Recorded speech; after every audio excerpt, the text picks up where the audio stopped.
सभी एक बार प्यार से बोलेंगे ओम शांति। अभी एक बार दिल से बोलेंगे ओम शांति। ठीक है। जब भी हम कोई बात प्यार से बोलते हैं या दिल से बोलते हैं, वो दिल को लगती है, दिल को छूती है। जैसा दीदी ने हमें टारगेट दिया, अगर हम दिल से दीदी का टारगेट याद रखेंगे, दिल से अपने से वायदा करेंगे कि हम इसे पूरा करना है, तो दिवाली तो दूर, हम पहले ही से पूरा कर देंगे और पॉसिबल है। अच्छा, सबसे पहले आप सभी प्यारे प्यारे भाइयों और बहनों को बहुत बहुत, और हमारे खास प्यारे प्यारे वंडरफुल बच्चों को बहुत बहुत मुबारक हो। मैं सबसे पहले तो कविता दीदी का तहे दिल से थैंक्स करना चाहूँगा कि दीदी ने आज मौका दिया कि यहाँ पर हम आप सभी से मिल रहे हैं सम्मुख। जन्माष्टमी के बारे में दीदी ने बताया, महत्व बताया, लेकिन जन्माष्टमी का ये जो मौका है हमें दिया, उसको क्यों ना हम एक मिनट याद करें। परमात्मा, सर्वशक्तिमान गॉड, भगवान,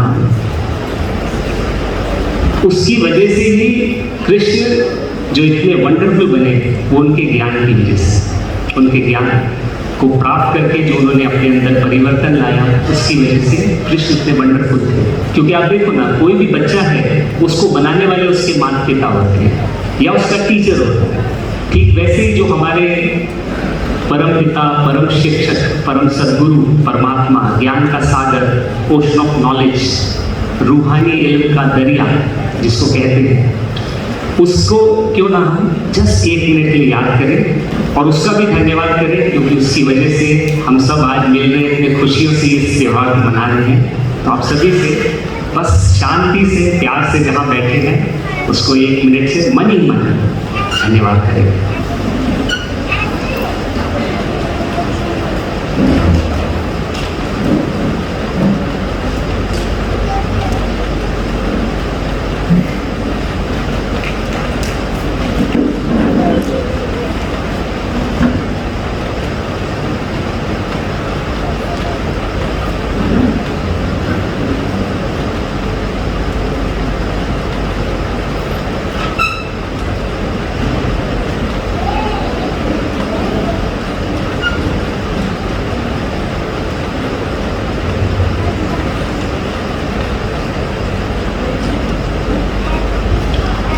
ओम शांति।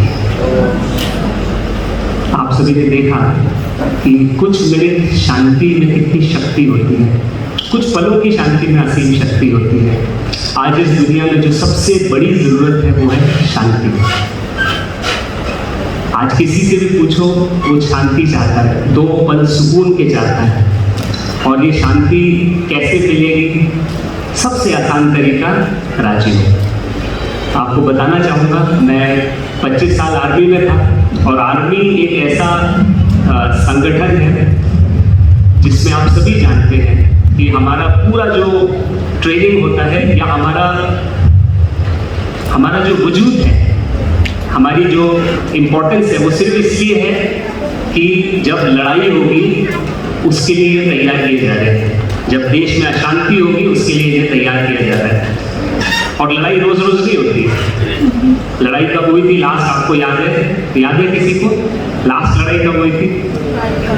हाँ जी, 99 कारगिल। और कोई बताना चाहेगा लास्ट लड़ाई कब हुई थी?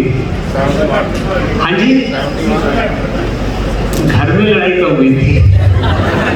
मैं वो लड़ाई की बात नहीं कर रहा, घर में लड़ाई कब हुई थी? जिसकी वजह से आप देखिए, हम रोज अपनी अशांति, हाँ, रोज अपने ही घर में जिनके साथ प्यार से रहने के लिए भगवान ने भेजा है, उन्हीं के बीच में रहते हुए रोज क्या क्या होता है। ठीक है, वॉर, बड़े बड़े वॉर तो होते रहेंगे, लास्ट में भी बहुत बड़ा वॉर होगा, लेकिन जो रोज छोटे छोटे वॉर होते हैं अपने आप से, अपनों से, जिनके बीच में हम बोलते हैं ये एक फैमिली है। फैमिलीज, एक हमारे भ्राता है, बहुत अच्छा डेफिनेशन बताते हैं फैमिली का। FAMILY, father and mother I love you family. तो आप सोचिए, प्यार जहाँ होना चाहिए, जहाँ शांति होनी चाहिए, जहाँ बेहद सुकून होना चाहिए, हाँ, और वो भी कैसा होना चाहिए? हमेशा के होना चाहिए, कभी कभी होना चाहिए? कैसा होना चाहिए? कभी कभी, सदा। हम सब बोलते हैं सदा, नहीं तो कोई आशीर्वाद दे, बोले कभी कभी सुखी भाव, हाँ? कभी कभी शांत भाव, तो बोलेगा नहीं भाई, कभी कभी नहीं, हमें सदा के लिए चाहिए। क्यों सदा के लिए चाहिए? हमें क्यों चाहिए सदा के लिए? सोचा आपने? जानते? आप जानते ना क्यों हमें सदा के लिए चाहिए? क्योंकि ये जो शांति है, सुख है, ये आत्मा को चाहिए, शरीर को नहीं चाहिए। शरीर को तो थोड़ा सा भोजन मिलता है, आनंद आ जाता है, बस पेट भर के ना, 4 रोटी 2 रोटी। लेकिन आत्मा को चाहिए बेहद का, सदा के लिए। क्यों? क्योंकि आत्मा सदा थी, है और रहेगी। और हमारा पिता कौन? सदा था, है, रहेगा, Sadashiv, God, wonderful, ocean of peace. सोचिए ना, इसलिए हमें भी सदा के लिए चाहिए, ठीक है ना? और सदा के लिए शांति चाहिए, क्योंकि हमारा घर भी कौन सा है? शांति धाम, ओशन ऑफ, हाँ, मतलब अबोर्ड ऑफ पीस। ऐसी दुनिया जहां सिर्फ शांति है, असीम शांति है। अब राजयोग एक ऐसी वंडरफुल नॉलेज है जो स्वयं परमात्मा, गॉड देते हैं हमें। और जो नंबर 1, जो सतयुग का नंबर 1 प्रिंस है, जिसके लिए हम आज इतना अच्छा त्यौहार मना रहे हैं, वो इस नॉलेज को प्राप्त करके ही नंबर 1 बने। नंबर 1 कोई भी नॉलेज के बगैर नहीं बन सकते। तो हम सभी बहुत बहुत लकी हैं। आप जितने भी हॉल में आज आत्माएं बैठी हैं, हर एक आत्मा बहुत बहुत भाग्यशाली है। आप सोच भी नहीं सकते आज, लेकिन आने वाले समय में जिनको ज्ञान के बारे में पता है वो तो जानते हैं, लेकिन बाकी भी जो हमारे नए भाई भ्राता हैं, भाई बहन हैं, बहुत लकी हैं, क्योंकि ये ज्ञान स्वयं ज्ञान का सागर परमात्मा देते हैं। आपको बताना चाहूँगा, 1999 में कारगिल का जब युद्ध हुआ था, तब मैं युद्ध शुरू होने से कुछ ही पहले मैं अपने नए यूनिट में कमीशन होके यंग ऑफिसर, मैं कारगिल की तरफ ही था, मतलब मैं सियाचिन ग्लेशियर में था। और जैसे ही कारगिल का युद्ध शुरू हुआ, मेरे हाथ में मेरे को पोस्टिंग ऑर्डर मिल गया। मेरे को ऑर्डर मिल गया कि आपको मुंबई में जाना है। और मैं पूरे टाइम ये सोच रहा था दिल में कि शायद ये मेरा पोस्टिंग ऑर्डर कैंसिल हो जाएगा और मुझे भी वॉर में जाकर शामिल होना पड़ेगा, लेकिन ऐसा कुछ नहीं हुआ। मैं अपने परिवार के साथ मुंबई पहुंचा, और मुंबई में जब पहुंचा हम लोग काफ़ी बिजी हो गए, क्योंकि वॉर चल रहा था, देश में लड़ाई चल रही थी और काफ़ी डैमेज हुआ था, काफ़ी लोग मर गए थे, काफ़ी ऑफिसर्स भारी तादाद में मरे थे, आप सबको पता होगा। तो हम लोग बिजी थे अपने काम में। यही समय था, अगस्त के का महीना था, और कुछ राखी के पास की बात थी। मेरे ऑफिस में 2 बहनें आई, जैसे आपके सामने दीदी लोग बैठे हैं, वाइट ड्रेस, यहाँ एक बैज, ओम शांति। मैंने जीवन में पहली बार देखा था ऐसा, पहले कभी ऐसा नहीं, मेरा भाग्य नहीं था। और वो आके मेरे को बोलती बहुत प्यार से, ओम शांति। अब ये शब्द ही मैंने पहली बार सुना था। मंदिरों में सुनते थे ओम शांति शांति शांति, लेकिन सामने से कोई ग्रीटिंग दे रहा है, नमस्ते, सत श्री अकाल, जय हिंद, नहीं बोला ओम शांति। तो मैंने बोला ओम शांति। मैंने बोला आप बहनें यहाँ क्यों आई हैं? बहनों ने बड़े प्यार से बोला कि हम अपने फौजी भाइयों को राखी बांधना चाहते हैं और आपसे परमिशन लेने आए। मैंने, अब हम लोग बिजी थे, वॉर चल रहा है देश में, तो थोड़ा सा मैंने परेशानी में झुंझलाहट में बोला, क्यों बांधना चाहते हैं राखी? तो बहन ने तो और प्यार से बोला कि हम बहनें तो कारगिल नहीं जा सकती, वहाँ युद्ध चल रहा है, लेकिन हमारा विश्वास, हम यहाँ अपने भाइयों के हाथ में राखी बांधेंगे, हमारी दिल की दुआ कारगिल जाएगी। मैंने बोला बहन जी प्लीज़ बैठिए, मुझे ये बताइए कैसे ये पॉसिबल है? मुंबई में हम बैठे हैं, 3000 किलोमीटर दूर कारगिल, दिल की दुआ कैसे जाएगी कारगिल? मुझे बताइए।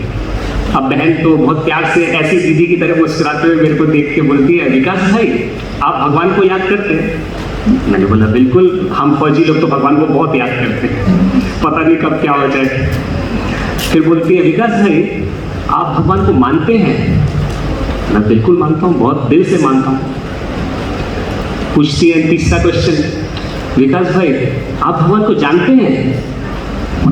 थोड़ा सोचा, मैंने बोला नहीं सॉरी दीदी, मैं जानता तो नहीं हूँ, हाँ मानता हूँ, जैसा भी अपने माँ बाप से सुना, जो भी जाना इस जिंदगी में मानता हूँ, जानता नहीं हूँ। लास्ट में बहन ने ऐसा प्रश्न पूछा जिससे मैं बहनों के पास ही आ गया। बहन बोलती है कि विकास भाई, मान लीजिए कोई इंसान है जिसे आप जानते नहीं हैं, क्या आप उसे याद कर सकते हैं? मैंने थोड़ी देर शांति से सोचा, मैंने बोला नहीं, इट इज़ नॉट पॉसिबल। किसी को मैं जानता नहीं, उसे याद कैसे कर सकता हूँ? भाई याद करने के लिए आपको जानकारी तो चाहिए, कम से कम उसका नाम, पता, मोबाइल नंबर, कुछ तो चाहिए। मैंने बोला सॉरी बहन जी, हम याद तो नहीं कर सकते। बहन ने मुस्कुराते हुए बोला, विकास भाई बचपन से लेके आज तक आप भगवान को याद नहीं करते, कुछ और करते हैं। मैंने बोला जानते हैं क्या करते हैं? मैंने बोला बहन जी आप ही बता दीजिए क्या करते हैं बचपन से लेके आज तक। बोलते हैं भगवान से फरियाद करते हैं। याद करना और फरियाद करने में जमीन आसमान का फर्क है। और फरियाद करने वाले को क्या कहते हैं? मैंने बोला भिखारी, भिखारी, बेगर, मांगना। हम भगवान से मांगते ही रहते हैं। मेरे को बहुत अच्छे से याद है, जब मैं स्टूडेंट था, पेपर अच्छा नहीं होता था, भगवान से खूब मांगता था, हे भगवान पेपर खराब हुआ, मार्क्स अच्छे आने चाहिए, फेल ना हो जाऊँ। क्योंकि मेरे फादर बहुत शॉर्ट टेम्पर थे, बहुत पिटाई करते थे हमारी, तो डर लगता था फेल ना हो जाऊँ। तो आप देखिए, भगवान के बच्चे, सर्वशक्तिमान के बच्चे, ओशन, हाँ हम कहते हैं, गीत भी गाते हैं, एक बहुत फेमस गीत है, तू प्यार का सागर है, तेरी एक बूंद के प्यासे हम। मतलब बच्चा बोल रहा है कि मेरे पिता आप सागर हो, आपके पास भरपूर है, मैं बूंद बूंद के लिए मोहताज। क्या ऐसा होगा? ऐसा होना चाहिए क्या? नहीं, ऐसा तो हो नहीं सकता। अब आप देखिए, उस दिन मुझे जब बहनों ने ऐसी बात बताई, मेरे आंखें खुल गई। और ये वाली आंखें नहीं, ये वाली तो आंखें मेरी मदर को बिलोंग करती है, तो मेरी आंखें छोटी हैं। मेरी मन की आंख खुल गई। तो जब मन की आंख खुली तो मैंने ये बोला कि बहन जी, हम फौजी लोग थोड़ा सा हमारा दिमाग, वो परेड वरेड करते हैं ना, तो थम थम करते हैं, खूब परेड में जोर जोर से पैर ठोकते हैं, तो दिमाग थोड़ा नीचे आ जाता है, घुटने की तरफ। आप प्लीज़ मेरे को ये बताइए, हम लोग मतलब आप सिखाते क्या हैं? क्योंकि उस दिन मुझे दिल से लग रहा था कि मुझे कुछ ऐसा मिलने वाला है कि जो बहुत वंडरफुल और पावरफुल चीज़ है। तो बहन ने प्यार से बोला कि हम राजयोग सिखाते हैं, आपको सीखना है तो आइए, हमारा सेवा केंद्र है। और यकीन मानिए, उसी दिन शाम को मैंने ट्रैक सूट पहना और राजयोग सीखने गया। ट्रैक सूट क्यों पहना? मेरे को लगा, क्योंकि मैं बहुत फिटनेस कॉन्शियस था, मेरे को लगा कि ये रामदेव बाबा टाइप का कोई योगा होगा, कुछ फूंक फूंक मारनी पड़ेगी, कुछ आसन वगैरह करने पड़ेंगे। और मैं सेंटर पहुंच गया, थिंकिंग दिस ओनली माइंड में कि मेरे को कोई फिजिकल एक्सरसाइज, योगासन करें। और वहाँ गए तो हमारी दीदियों की तरह, बहनों की तरह एकदम सिंपल और बहुत प्यार से, यंग सिस्टर थी जैसे हमारी बहन बैठी है, और बहुत प्यार से बोलती है, विकास भाई एक गीत बजाते हैं, आप भगवान को याद कीजिए। और उन्होंने एक गीत बजा दिया, प्रेम से बस दो घड़ी प्रभु का। हाँ, अब वो गीत बजा, अब हम बैठ गए, थोड़ी देर गीत को याद सुनने लगे, और थोड़ी देर बाद ही गीत खत्म हुआ। अब आप जानिए कि जिसको परमात्मा का ज्ञान ही नहीं है, वो उसका ध्यान कहाँ जाएगा? थोड़ी देर गीत के शब्दों में फिर इधर उधर देख रहे थे, क्या लगा हुआ है वहाँ, क्या बना है, क्या है, ठीक है, मतलब टाइम पास करते हैं। हम लोग जाते थे, मंदिरों में जाते थे, पहले कहीं भी दर्शन के लिए जाते थे, वहाँ भी इधर उधर हम देख के आ जाते थे। लेकिन कभी किसी से पूछो, दुनिया में पूछो, तो बोलेंगे भगवान तो हर जगह है, भगवान कण कण में है, गॉड इज एवरीवेयर। लेकिन अगर गॉड हर जगह है तो क्या आपको मिला? मिला तो नहीं। आप देखो, भगवान किसी को मिला आज तक, लेकिन दो बच्चों की कहानी सुनी है हमने जिनको मिला। कोई बताएगा उनका नाम? दो बच्चे जिनको भगवान मिला, जिनकी भगवान ने आकर मदद की, बताएगा कोई? बच्चा बता सकता है? कहानी सुनी है, आजकल के बच्चों ने शायद नहीं सुनी। निंजा हथौड़ी की कहानी सुनी है, शिनचैन की सुनी है, लेकिन उन बच्चों की कहानी सुनी, हमने सुनी थी। एक है प्रहलाद और एक है ध्रुव। भगवान ने आकर उनकी मदद की। प्रहलाद की तो जानते ना, कितनी मदद की थी, हम होली के टाइम में उनको देख याद करते हैं। अब इसका अर्थ ये नहीं है कि भगवान बच्चों को ही मिलेगा। भगवान मिलता है हर उस आत्मा को जो अपने को बच्चा समझे। और बच्चा समझने के लिए पहले अपने आप को समझना पड़ेगा और अपने बाप को, मतलब परमात्मा पिता को समझना पड़ेगा। और वो इस राजयोग के द्वारा प्राप्त होता है, ये ज्ञान। और सचमुच जब मैंने फर्स्ट डे का कोर्स किया, फर्स्ट डे की क्लास करने के बाद ही ऐसा लगा कि ऐसी वंडरफुल नॉलेज जो आज तक हम तो सोच रहे थे हमने बीएससी कर ली, ग्रेजुएट हो गए तो नॉलेज मिल गई, ऑफिसर बन गए तो हो गया, लेकिन उस दिन लगा कि अब तक जो भी कुछ पढ़ा था उसकी कोई वैल्यू नहीं है इसके सामने। जब ये नॉलेज मिली तो अब लगा कि हाँ, कुछ समझ में आया, आज मेरा वजूद किस लिए, मैं इस दुनिया में आया क्यों हूँ।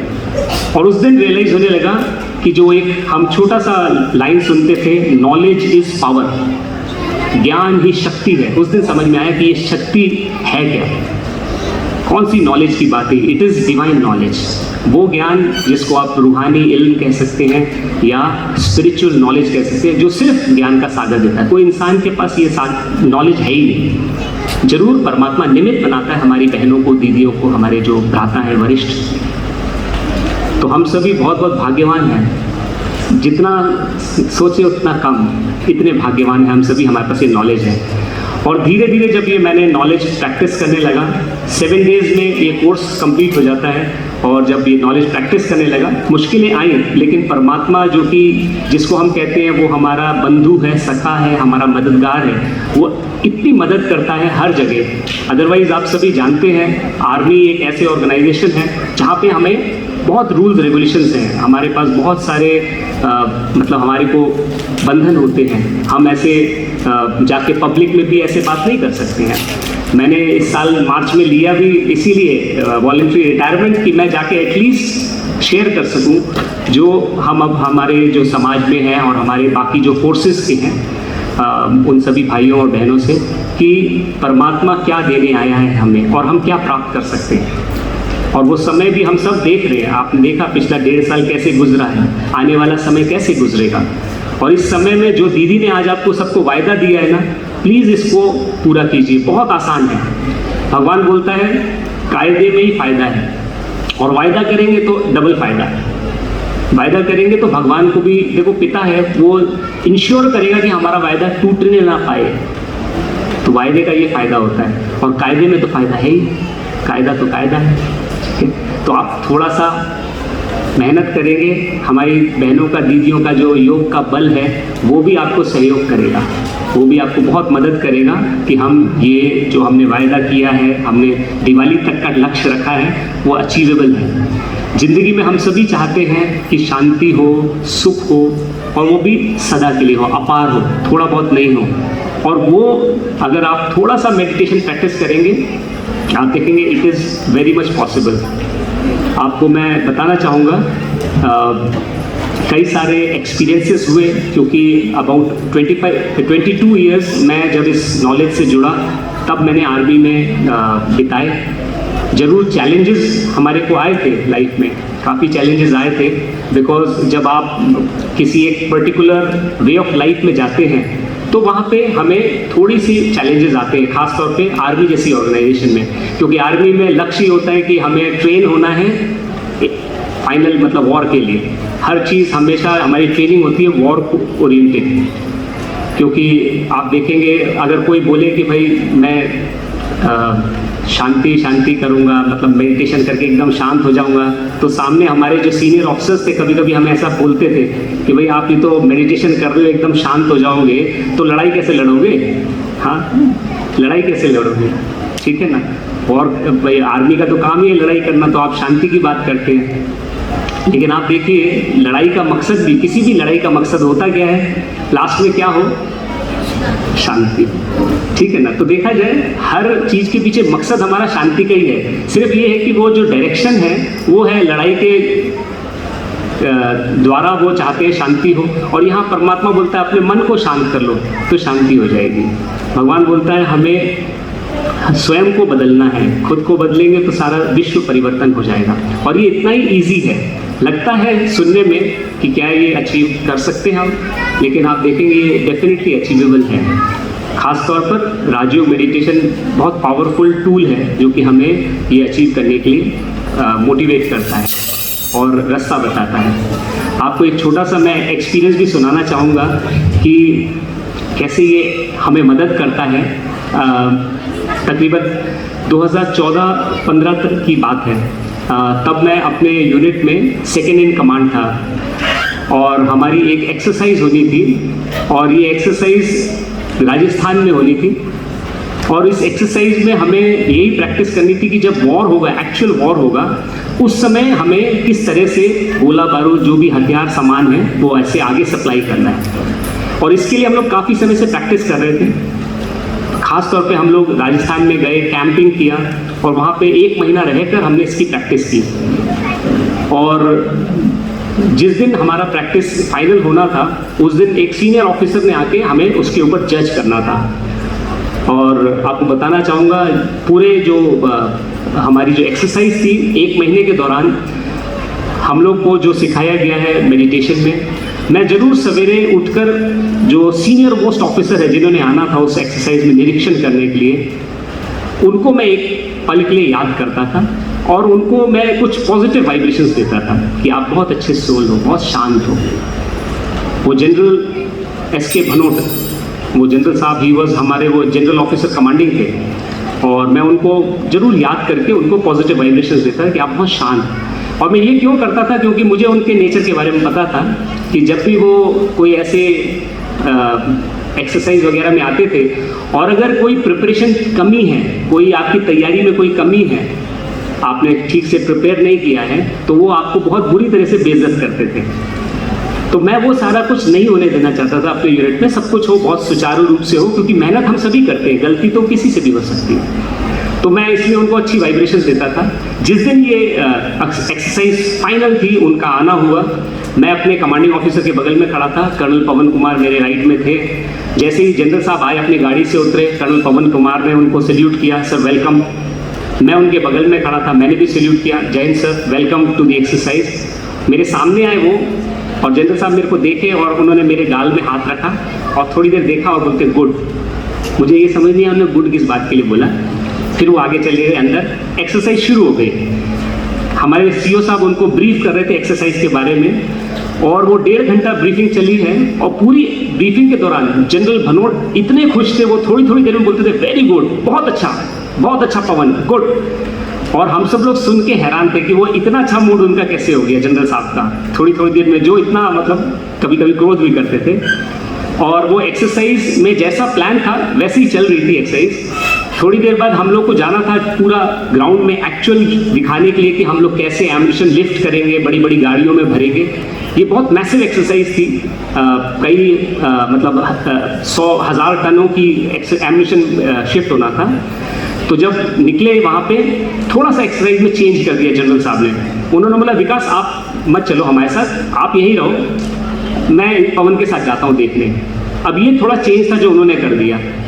तो सीओ ने मेरे को बोला कि विकास आप मेरे को लास्ट पॉइंट पे मिलना जहाँ पर फाइनल ब्रीफिंग है, वहाँ पे फिर हम लोग आ जाएंगे, मैं जनरल साहब को दिखा के आता हूँ। अब वो उनको अपनी गाड़ी में बिठा के ले गए और पूरा उन्होंने दिखाया। 1.5-2 घंटे बाद वहाँ पे आए जहाँ पर फाइनल ब्रीफिंग थी।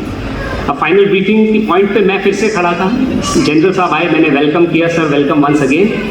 और अपने सीओ साहब को बोला सर एवरीथिंग इज सेट, आपकी ब्रीफिंग तैयार है। सीओ को ब्रीफिंग करना था जनरल साहब को, फाइनल ब्रीफिंग। अब जैसे ही सीओ जाने लगे तो सीओ ने जनरल साहब ने सीओ को रोक दिया, बोला पवन तुम तो 1.5-2 घंटे से बोल रहे हो, तुम्हारा गला थक गया होगा, विकास आप करो ब्रीफिंग। अब यकीन मानिए एक सेकेंड इन कमांड कभी ब्रीफिंग नहीं करता, ठीक है ना। हमारा काम होता है पूरी हम तैयारी करते हैं, एक कमांडिंग ऑफिसर का काम होता है। जैसे कि कोई आए सेंटर में आए तो दीदी ही पूरा सब कुछ दिखाएंगी, तो वैसे ही वहाँ पे था भाई, उनका काम था सब कुछ। तो वो उन्होंने मेरे को आगे कर दिया। अब जैसे मुझे किया तो मुझे तो पता भी नहीं था ये सब ब्रीफिंग में लिखा क्या है। हालांकि सारी तैयारी मैंने की थी, लेकिन उसमें लिखा क्या है मुझे नहीं पता था। अब मेरे को हाथ में थोड़ा सा पसीना आने लगा, क्योंकि मुझे मालूम था उनका नेचर कैसा है। मैंने याद किया, मैंने एक पल के लिए उससे कनेक्ट किया। मैंने बोला, हम लोग बहुत प्यार से शिव बाबा बोलते हैं, मैंने बोला बाबा आओ, बच्चे की इज्जत का सवाल है। मैंने उनको दिल में याद किया और मैंने कुछ ब्रीफिंग के कुछ पॉइंट्स पढ़े, उनको दिल में याद रखा और फिर बोला कॉन्फिडेंटली, दिखाया कि कॉन्फिडेंस से बोला कि sir welcome to this place, and थोड़ी कुछ लाइनें बोली। फिर मैंने कुछ पढ़ा, 2-3 लाइनें, फिर उनकी तरफ देखा कॉन्फिडेंस के साथ, फिर कुछ लाइनें बोले। मेरे मन में हमेशा से था कि क्योंकि मेरी तैयारी नहीं है तो वो कहीं ना कहीं मेरे को बीच में टोक देंगे और फिर शुरू हो जाएंगे वो। लेकिन थोड़ी देर में मेरी ब्रीफिंग के दौरान ही उन्होंने वो चार्ट्स पढ़ना शुरू कर दिया। जनरल साहब जोर जोर से पढ़ने लगे और उन्होंने सारे 12-13 चार्ट्स लगाए थे। हमने वो एक एक करके जोर जोर से पढ़ते गए, मैं चुपचाप देखता गया और दिल ही दिल में थैंक्स करता गया। और पूरा उन्होंने सारे चार्ट पढ़ लिए और पढ़ के बोलते गुड, वेरी गुड। उसके बाद जहाँ जहाँ मेरे साथ गए इतने खुश हुए, बोलते मैं चाहता ही ऐसा था कि ऐसा काम हो, वेरी गुड। यहाँ तक कि उन्होंने फोटोग्राफर को बुलाया, मेरे को ऐसे पकड़ा और ऐसे पकड़ के ऐसे दबाया, बोला अब फोटो खींच। और जाने से पहले जो कभी नहीं हुआ, मतलब मैंने अपने लाइफ में नहीं देखा कि कभी कोई जनरल ऑफिसर विजिट करने आया हो, उसने कुछ ऐसा किया हो कि जाने से पहले उन्होंने हमारे सारे जो सिक्योरिटी वाले स्टाफ थे, वो एडमिशन पॉइंट थे, उनको 5000 रुपीज़ का चेक इमीडिएटली बोला एडीसी को कि राइट अ चेक। फिर मेरे जो एडमिशन के जो टेक्निकल स्टाफ था उनको बोला 10,000 रुपीज़ का चेक इमीडिएटली दिया। और उस दिन इतना खुश थे, तो मैं तो सचमुच उसका शुक्रिया अदा करता था दिल ही दिल में कि जो हम सोच नहीं सकते वैसी मदद भगवान करता है। और परमात्मा सचमुच हम सभी के लिए, हम सभी बच्चों के लिए ही आया है इस दुनिया में, हम सबकी बहुत बेहद मदद करने।